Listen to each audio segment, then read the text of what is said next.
magandang umaga po. Sir, tatawid po kami ng Puerto Galera. Paano ang proseso? Diretso lang sir, kaliwa tayo sa loob ng ticket. Salamat, sir. May island na dyan siguro, yan na yung Mindoro.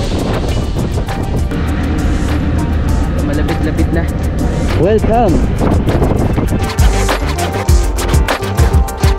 Ngayon makikita sa aking likuran yung pinakasikat at dinarayong pasyalan dito sa Puerto Galera. Ay, magkano po yung massage? 4:45 ng umaga. Nasa Imus, Cavite pa lang kami.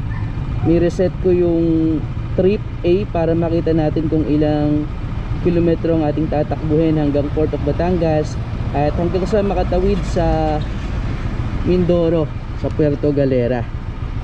Sa ngayon ay kakarating lang natin dito sa Lemery, Batangas, at yung nakikita nyo lumang mga buildings na napakaganda sa likuran ay tinatawag na Fantasy World. Isa yan sa mga dinarayong attraction dito sa Lemery, Batangas.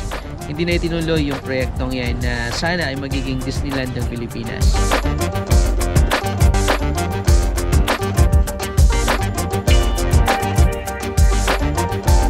Dito na inaabot ng antok sa 7-Eleven sa ibandang Lemery, Batangas. Kakape muna tayo pampagising.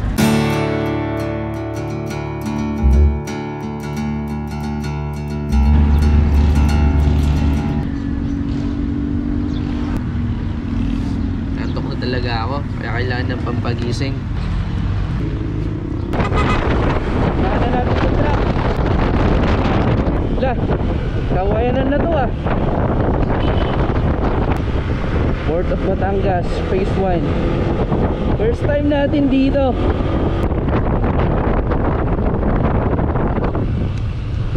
Yeah.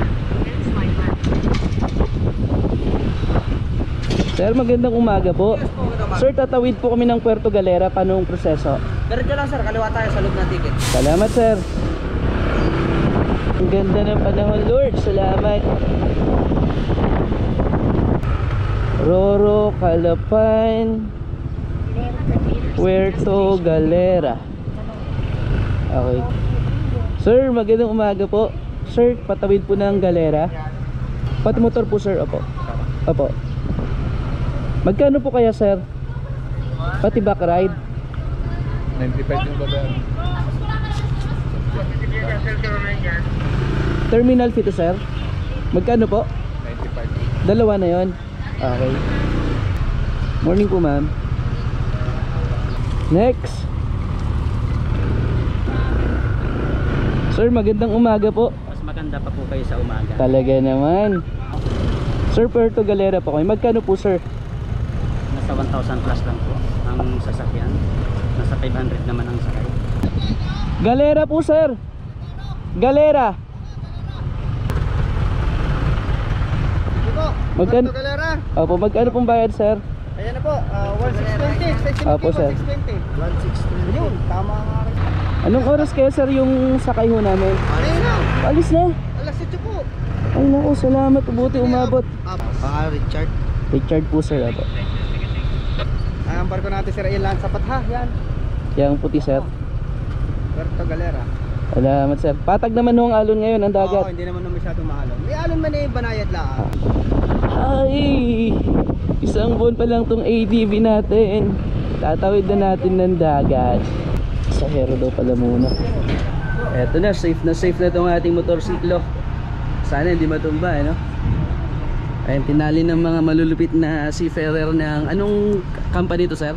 Montenegro. Montenegro. Sir, salamat ha. Paano? Tuloy na ako sa taas. Safe yan ha? Yes sir. Okay. Salamat po. Ito yung mga kasabayan nating tatawid. Nahiwala yung motor natin doon. Ngayon ipapakita ko na sa inyo itong sinasakyan naming Roro. Unang palapag kung saan nandito lahat yung mga sasakyan. Tayo. May island na dyan siguro, yan na yung Mindoro. Kasi mahigit isang oras na rin tayong bumibiyahe. Never thought I'd feel like this. Yeah.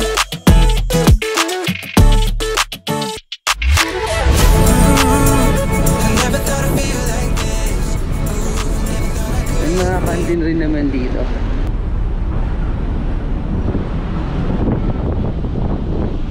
Pwede pala kayong pumili ng pwesto kung saan nyo gusto. Sa kayo komportable tulad nila dyan sa side. Malapit-lapit na.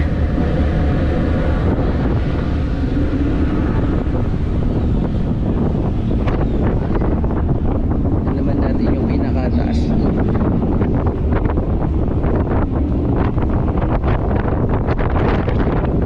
Ay, shit.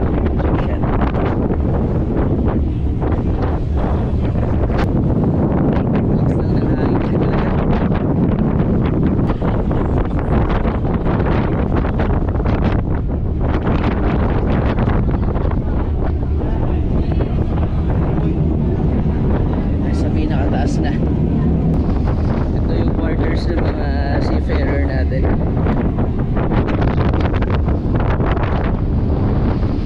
Lakas na ng hangin dito sa taas. Thank you Lord. Madaong na kami sa Puerto Galera Port at yung motor natin safe na safe, hindi natumba at malamang hindi rin nagasgasan yan. Ito, secured ng mga carton. Maraming salamat sa mga crew ng shipping line na to o ng road na to sa pangangalaga at pagsasaayos ng ating motorsiklo para safe na makadaong sa Puerto Galera. Salamat sa inyo mga sir ha. Salamat sir. Sige muna yan, sige. Ito muna. Sir, maraming salamat po sa inyo. Ito tayo sa Puerto Galera. Welcome.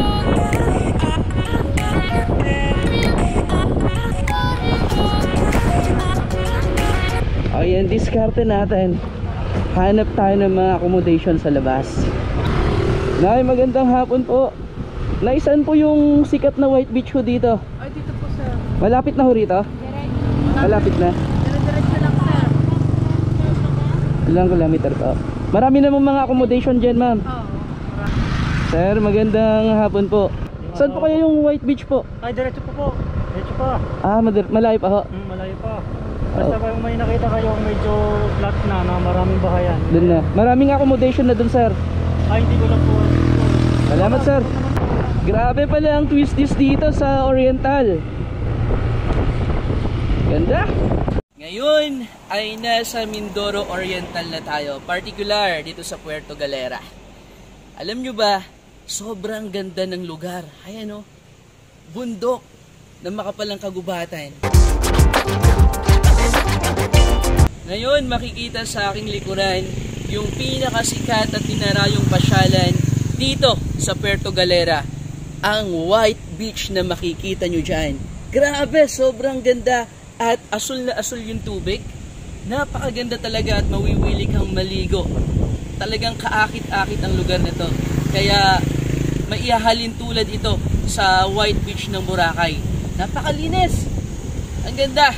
Kaya kung may oras kayo, bumisita na dito sa Puerto Galera.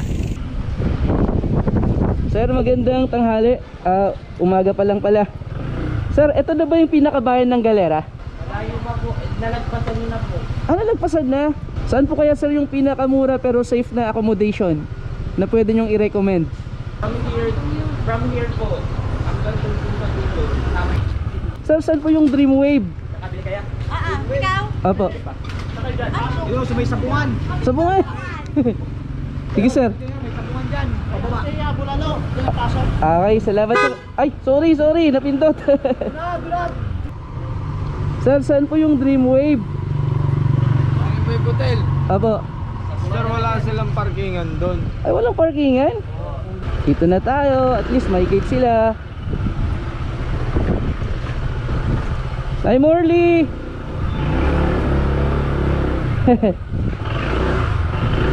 Ay, dito na kami. May nakilala ako dito, pamangkin ng may-ari ng accommodation na tutuluyan namin rito. Tropa ko na tayo. Yan. Tuturo ko pang paano gumamit ng GoPro kaso lobat eh.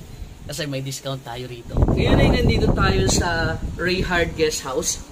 Papakita ko sa inyo itong nakuha naming accommodation. Ito muna tayo sa room number 3. Alam mo, napaka-astig to eh. Yan, napakalinis. Ayan yung gamit natin. May TV, may aircon, tapos good for 2. Malinis din ang CR nila dito. Yan, oh. Wow! Ang kagandahan pag nandito ka, pag pumunta ka sa kanan, makikita mo sana yung White Beach doon sa part na yun, kaso natakpan ng mga kabahayan. Pero dito, sa part na to, makikita naman yung mga windmills. Okay. Hello. Ayan, si Tita Morley, siya po ang may-ari ng accommodation. Tita Morley, sa mga regular yung mga guests, magkano yung rates nyo sa mga rooms na good Sa for 2? couple is 1,250. Per night. Per night. Per night sila. yan. Oo. Pero kung may discount, bukod muna dun sa discount, yung ibang rooms muna, yung good for 2, magkano po? 1,250. Tapos, Good for 3, nasa 1,500. Ganyan. per day yun Per Tama, day, per yeah, day. per day. Ano nga yung inclusion nyo dun, Nay? May freebies kami minsan 1 meal. Oo. Mamimili kayo kung breakfast, lunch, or dinner. Then free water, and may wifi. Then yung family room namin is 400 per head. Okay na, no? So, may ano na yun, mini wifi, then with kitchen and 3 big room. Yun yung isa sa nagustuhan ko actually na yung ikaw na guest ang bahalang magluto ng gusto mong kainin. Kasi may kitchen sila dito, alam niyo ba yun? Dito yun. Dito nga ba yun? Sa kabila. Dito tayo. Dito lang ang rent. Ako talagang may-ari ng accommodation na to eh. Ate Lorna, yan. Saka ngayon, kasalukuyang nililinis pa ni Ate Lorna yung kitchen. Ito yung kitchen na gagamitin namin. Pwede akong magluto dito ng kahit anong gusto kong ulamin dito. Ano pa yung mga lutong Mindoro na pwede nyong ipatingin sa amin? Marami naman po. Yung sa inyo lang talaga? Sa amin naman po, natural lang. Kung ano yung mga niluluto din sa ibang mga sa Luzon, ganun din. Yan Walang kakaiba. Wala naman. Okay, so yun ang ganda ng kitchen. Mamaya, sisimulan ko na ang magluto dito. Kung pupunta kayo ng Puerto Galera, hanapin nyo yung Ray Hard Guest House ni Tita Morley. Napakabait niya. At nagbibigay talaga ng discount. Kaya kung gusto nyo pumunta dito, sabihin nyo yung pangalan ko, baka maka-discount kayo. Hindi, joke lang. Totoo ba yan? Maka-discount ka sila pag sinabi pangalan ko. Sagutin mo.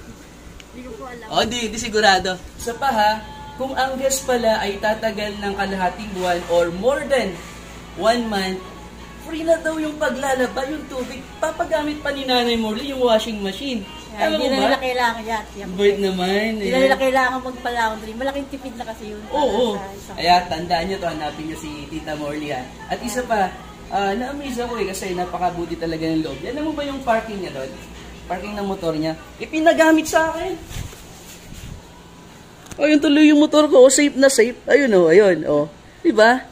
Kaya saan pa kayo makakakita ng ganitong accommodation? Dito lang yan. Feel like family. Oo. Parang kapamilya ka na talaga. Okay, appear tayo na, Morley.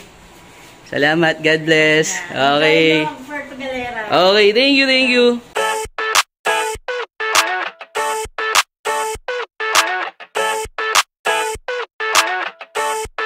I never thought I'd feel like this. Nandito ako ngayon sa shoreline ng White Beach dito sa Puerto Galera. Papakita ko sa inyo ang buhangin dito. Ito siya. Puti at pinong-pino. Pero hindi maganda yung panahon ngayon dito kasi sobrang lakas ng hangin at ng alon kaya hindi advisable ang pagligo. Kasama ko si Nanay, nagtitinda ng mga souvenirs dito. Magkano nga po ito, Nay? 10 pesos at nakabili ako ito. Ganda, di ba? Ito raw ang palatandaan na nanggaling ka sa Puerto Galera. Bukod sa panonood ng mga fire dancing show na naganap kanina doon, ang pwede pang gawin dito ay maglalakad-lakad, kain, uminom kung gusto nyo uminom. Ay, magkano po yung massage? Po, 500. Anong klase massage yun? Swedish? Okay, sige po na. Baka mamaya or bukas.